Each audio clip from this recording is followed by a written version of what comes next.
Wish you very happy birthday Anju Khokhariya, जुग जुग जियो हजारों साल। Presents by Majisa film studio Dangra.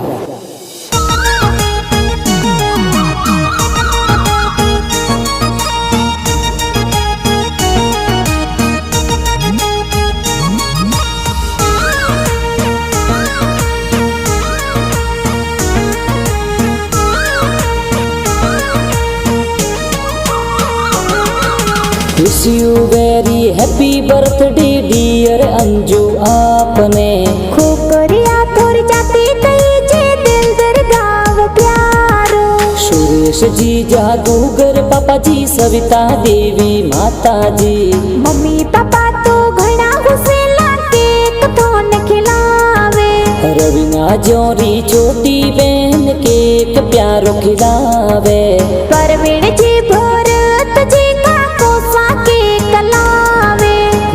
महाराज गीता देवी दादो दादी सा कही जे। दादो दादी सा घड़ा हुसेला केक प्यारो खिलावे।